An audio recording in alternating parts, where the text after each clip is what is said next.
In many faith traditions, when there are holy days, everything stops for them. Their whole culture is disrupted.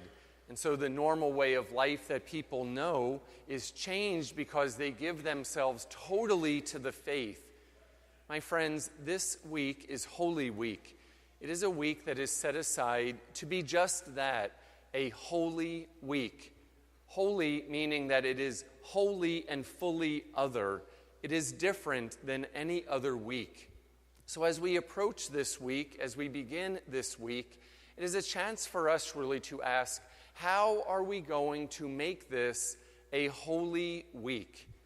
How are we going to make this a week that is set apart from any other week, that is different from any other time of the year?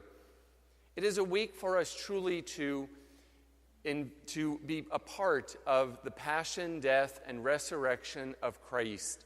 It is that opportunity for us to give ourselves fully on Holy Thursday as Christ did on the altar, when we remember the gift of the Eucharist, when we honor the service that Jesus gave as he washed the feet of his disciples. Also on Friday, we have the chance at 3 o'clock. Perhaps even if you are at work or if you can get out of work a little early on that day, it's a chance to come here. I don't know where else you would want to be at that moment, to honor the death of the Lord, to really pay attention to the incredible evil that took place in the world, in the hearts of men and women, that put Jesus on the cross.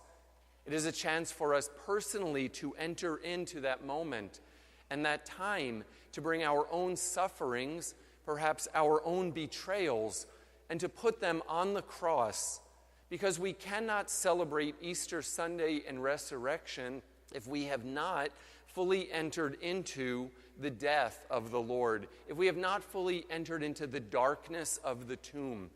So on that day, we will have another reading of the Passion from John's Gospel. We have the veneration of the cross, and at the 3 o'clock service, the reception of Holy Communion. In the evening, we have Stations of the Cross, according to the Divine Mercy, to begin a beautiful novena for the Divine Mercy.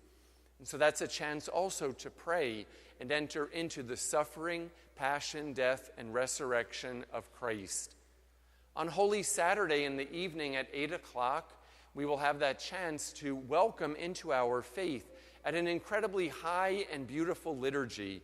If you have never been to the Easter Vigil, perhaps this is the year to come, to witness as 15 adults of our parish are baptized into our faith, along with some children and babies. A chance to celebrate the sacraments, to have a renewal of ourselves as church, blessing of water, recognition of fire, of all of creation.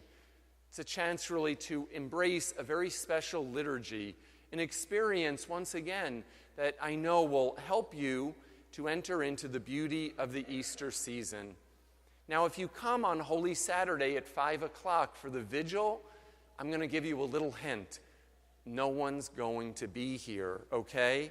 Because the schedule changes. So it's only the 8 o'clock Mass on that evening. And on Sunday, Easter Sunday, we have the Sunrise Mass. It takes place right behind the church on St. Joseph's Green. We'll have over 1,000 chairs set up. So please, I hope that you'll be able, if you've never come to the Sunrise Mass, get an early start on the day and see the beauty of the sunrise, and as we celebrate the sun rising.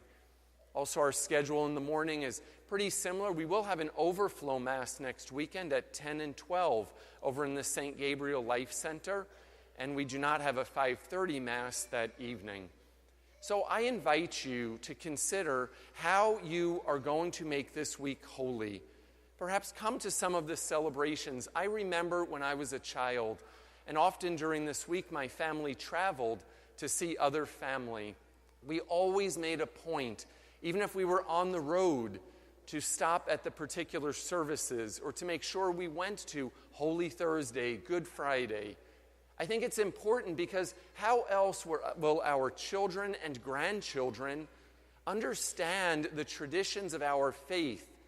How will they understand and have knowledge and practice of the faith unless we give it to them, unless we show an example for them.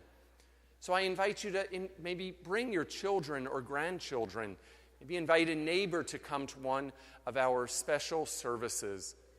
In just a few moments at the offertory today, we're going to sing a hymn that's well known. It says, "Were you there? Were you there when they crucified my Lord? Were you there when they nailed him to a tree?